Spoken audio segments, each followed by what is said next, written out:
Buenas noches, vamos a comenzar. Si no me equivoco, esta es la octava reunión del Club de Traductores Literarios de Buenos Aires. Nos reunimos 2 veces por mes acá en el Centro Cultural de España, con quienes compartimos justamente estos encuentros. Y para a quienes no hayan venido antes, me disculpo ante los habitués que ya escucharon esto muchas veces. El objeto de estas reuniones es fundamentalmente estar en contacto entre traductores, justamente dado que es un trabajo solitario, que es un trabajo que realizamos la mayor parte de las veces solos, para intercambiar información de muy diverso tenor. Por un lado, información técnica, en donde se plantea algún tema de discusión, algún tema que está vinculado con algún sistema particular de traducción, algún problema específico de la traducción, y luego problemas que hacen, si se quiere, al aspecto administrativo del trabajo, vale decir, todas aquellas cosas que en principio no son demasiado claras y que por lo tanto las editoriales aprovechan para estafar a los traductores. Los temas que están vinculados con los derechos que no se cumplen y que debieran cumplirse, las cuestiones que tienen que ver con las distintas formas de protegernos unos a otros. Tratamos de hacer un balance entre las dos cosas y vamos viendo ese tipo de cuestiones, porque quizás con el tiempo esto se transforme en algo un poco más ambicioso, ya se verá. Comento cuáles son las actividades que faltan antes de cerrar el año, como para que ustedes tengan una idea. En el mes de octubre hay 2 mesas, una en la que está Patricia Wilson y donde va a hablar del concepto de traducción que se desprende del Borges de Bioy Casares. Luego va a haber una mesa, si no me equivoco es el 21 de octubre, perdón, la de Patricia Wilson es el 3 de octubre. ¿3 o 5? Bueno, ¿5? Bueno, 5 de octubre, me dicen. El 21 de octubre hay otra mesa en la que tenemos 2 traductores del hebreo, básicamente de poesía hebrea. Uno de ellos es Gerardo Lewin, se encuentra presente, pero pidió el anonimato. Y el otro es un traductor argentino que reside en Israel y también traduce del hebreo. Los días 2, 3 y 4 de noviembre tenemos una especie de pequeño simposio que estamos realizando justamente con el Centro Cultural de España, y gracias a una importante ayuda que nos brinda, nos asociamos para discutir justamente la utopía del castellano neutro, y para ello van a estar acá en Buenos Aires 3 traductores residentes en España. Uno de ellos es Miguel Sáenz, el traductor de Bernhard, de Günter Grass y de muchos otros autores alemanes. Luego Marieta Gargatagli, que es una especialista de la Universidad de Barcelona en todo lo que tenga que ver con el momento en que los cronistas españoles empiezan a dar cuenta de la realidad de América Latina y empiezan a transportar lo que hablan los pueblos originarios al castellano.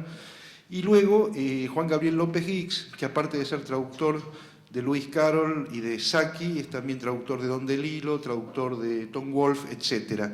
Cada uno de ellos va a dar una conferencia y a su vez va a estar acá con una serie de traductores argentinos participando en discusiones a propósito de este tema.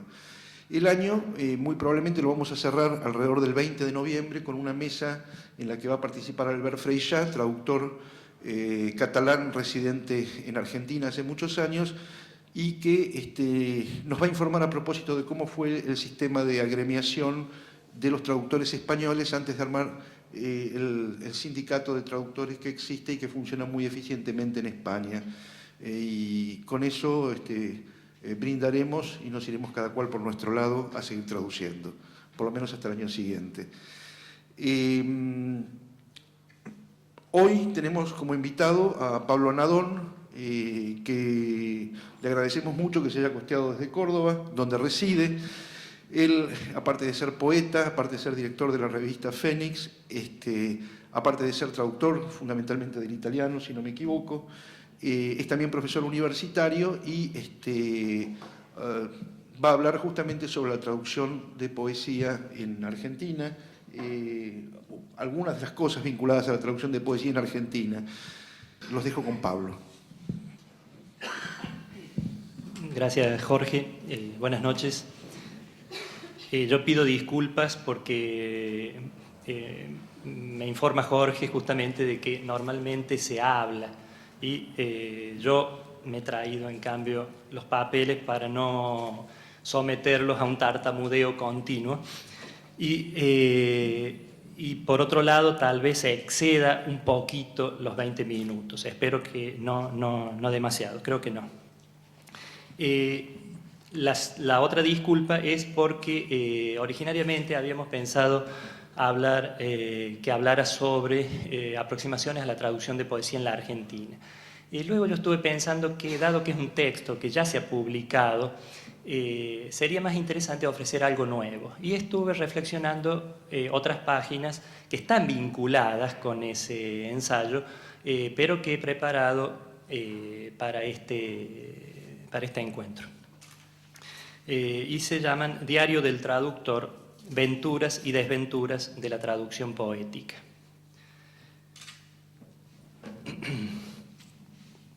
¿Se escucha bien? ¿No reverbera el sonido? ¿No? Bueno.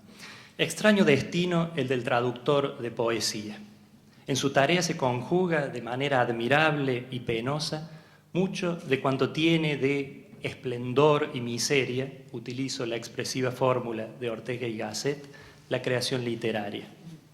Digo el traductor de poesía en particular, porque en su oficio, si es que puede hablarse de un oficio en su caso, se encuentran centuplicados los problemas que plantea toda traducción literaria. Comencemos por las penas y miserias de la traducción. Ya el título mismo de estas páginas nos llama a la realidad. Para cualquier lector puede ser apasionante asomarse al diario de un escritor, asistir a los secretos vínculos o rupturas entre la vida diaria de un autor y sus obras. Ahora bien, ¿a quién puede interesarle espiar en el diario de un traductor? Vería allí a un hombre que por la mañana elige un adjetivo y por la tarde lo tacha, que ensaya hacia la noche una traslación en verso libre y por la madrugada descubre que el poema funciona mucho mejor en heptasílabos y en decasílabos. Vale decir, un traductor casi no posee vida, sino por interpósita persona. Su función no es transfigurar su existencia y su experiencia del mundo en palabras o, para decirlo borgianamente, convertir el ultraje de los años en una música, un rumor, un símbolo. Su cometido es mucho más modesto. Consiste en tomar esa música, ese rumor, ese símbolo que han sido plasmados por otro con tan milagrosa perfección en el idioma original e intentar que su versión en la propia lengua no sea un ultraje al poema admirado. En este sentido, el diario de un traductor me hace pensar en las anotaciones que podría haber llevado uno de aquellos monjes medievales que pacientemente copiaban en un pergamino las obras que, sin su servicial intervención, se habrían perdido para siempre en el tiempo. Me he preguntado que a quién puede interesarle el diario de un traductor.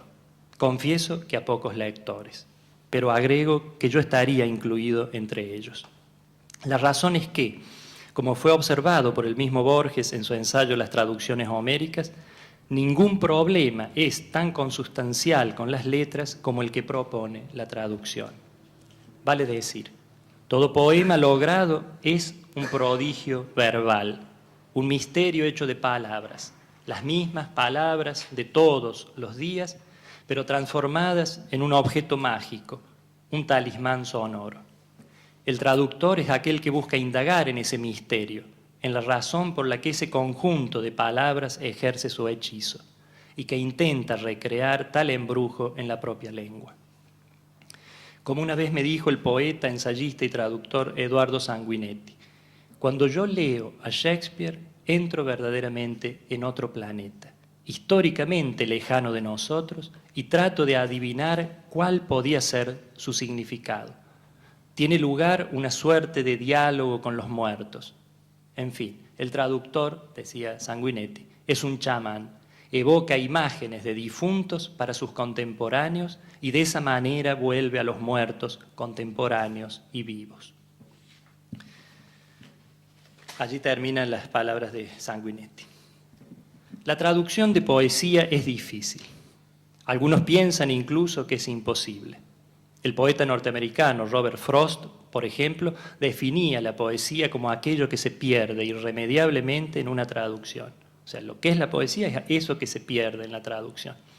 Vladimir Nabokov, quien tradujo nada menos que el Eugen Onegin de Pushkin al inglés, escribió 2 sonetos tetrámetros titulados justamente al traducir Eugen Onegin, donde se lee "traduzco de mala manera".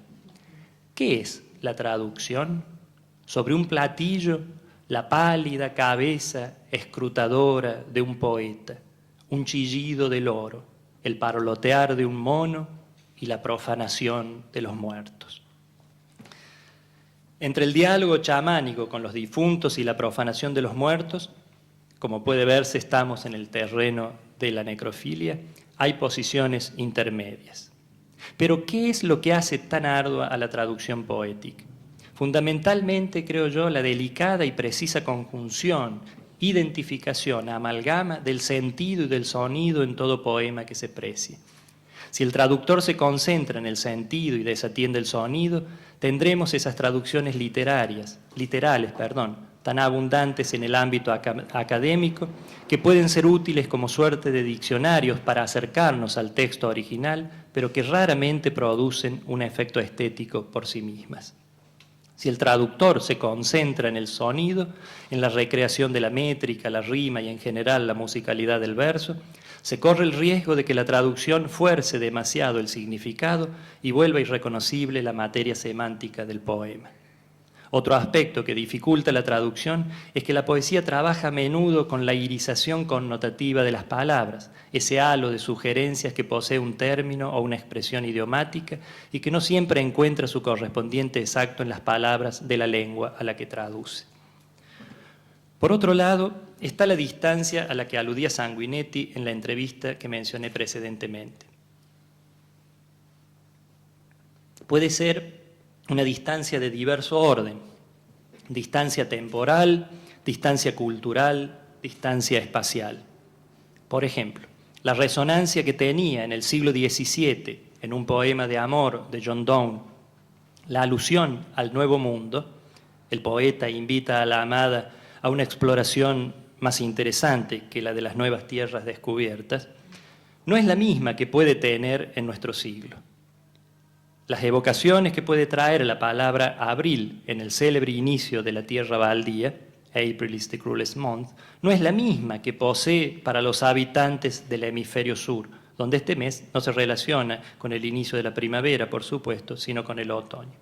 De modo parecido, las sensaciones que puede generar la sola mención del ruiseñor en la oda de John Keats es diversa para quienes, como nosotros, no podemos escuchar su silbo nocturno, sino es en el espacio encantado del poema.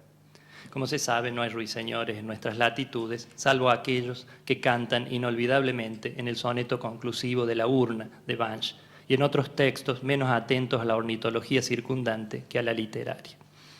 Hay otra distancia incluso que es igualmente problemática, la que surge de la evolución misma de la lengua y de las connotaciones literarias o culturales en general de las distintas épocas. Esta distancia es la que ha permitido que Pedro Salinas, por ejemplo, tradujera el poema del Cid del castellano del siglo XII al castellano del siglo XX. Otro ejemplo ilustrativo es el de aquel soneto de la Vita Nuova de Dante que comienza «Tanto gentile, tanto onesta pare, la donna mia quando él altrui saluta», etc.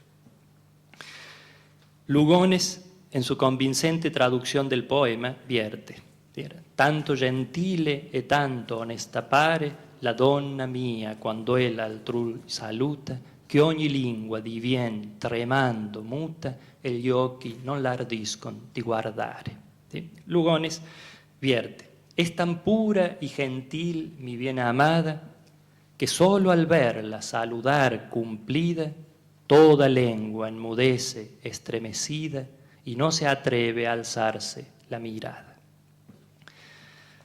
Pues bien, tanto en el italiano como en el castellano actual, la palabra gentile, gentil, tiene un sentido semejante. Sabemos que los sinónimos no existen, y menos aún en la poesía, pero una palabra próxima a tal sentido sería amable. Sin embargo, para los poetas toscanos del siglo XII, aquellos que integraban esa suerte de escuela o secta poética que recibió el nombre dantesco de dolce stil nuovo, la gentilezza era algo mucho más complejo y profundo que la mera amabilidad. Era la condición íntima, indispensable para vivir aquella experiencia decisiva para el perfeccionamiento y la elevación de la existencia que llamaban amor. Quien no poseía tal innata gentileza, que determinaba una especie de nobleza del espíritu por encima de la de sangre, medios económicos o posición social, no podía sentir esa dolcezza que intender non la può chi non la prova, como dice más adelante el soneto de la Vita Nuova. ¿Cómo salvar esa distancia en el significado, ese verdadero abismo de comprensión que media entre el sentido del término para un círculo de poetas del siglo XII y los lectores del siglo XXI? Imposible. Con respecto a las opciones del traductor para afrontar la lejanía de espacio de tiempo entre lo original y el contexto para el que traduce, pueden distinguirse dos alternativas extremas. O se mantiene la extrañeza de lo original, de modo que el lector de la traducción perciba cuánto diferencia el mundo del que se está hablando del mundo en el que él vive, que la Italia de Francesco Petrarca, digamos, es una galaxia muy diferente de la Argentina de Osvaldo Lamborghini, desde una infinidad de puntos de vista, o se intenta allanar lo diverso, aclimatando esa planta exótica al terreno que diariamente pisa el lector contemporáneo de la lengua a la que se traduce. Estas opciones se muestran particularmente significativas y angustiosas cuando la realidad representada en el texto original incluye objetos, vegetales, animales, usos, instrumentos o referencias culturales prácticamente desconocidas para el traductor o para el lector actual. El poeta Alejandro Béquez, eximio traductor de Horacio, Virgilio, Shakespeare, Nerval, Hugo y Baudelaire, entre otros, me contaba que cuando tuvo que traducir las geórgicas para Losada, visitó un museo de instrumentos de labranza para familiarizarse con utensilios que eran nombrados y descritos detalladamente en el gran poema virgiliano, y que aún así, el problema, por cierto, no reside tanto en el nombre que corresponde en la lengua a la que se traduce, sino en que ese nombre puede no tener resonancia alguna para los lectores actuales, como sí la tenía para los lectores del original. La segunda alternativa, pues, prefiere favorecer la identificación del lector con el mundo del poema, como si estuviera leyendo un texto escrito en su propio país y tiempo. Una caricatura de esta opción la tenemos en las malas traducciones de películas, ¿sí? Cuando un londinense, por ejemplo, refiriéndose a un extranjero, observa que éste no entiende lo que le está diciendo porque no habla español. Están en Londres. Robert Lowell, en la introducción a sus imitaciones, expone esta alternativa de manera paradigmática. Dice: he intentado escribir en un inglés vivo y hacer lo que mis autores hubieran probablemente hecho si estuvieran escribiendo sus obras ahora y en Norteamérica. La primera, en cambio, elige preservar lo que hay de ajeno, de extraño en el original, de manera que el lector perciba que dicho texto fue concebido en un lugar y o una época muy distante de la suya. Que Shakespeare, digamos por contrapartida del célebre libro de Jean Cot sobre el autor de Hamlet, no es nuestro contemporáneo, ni por cierto nuestro coterráneo.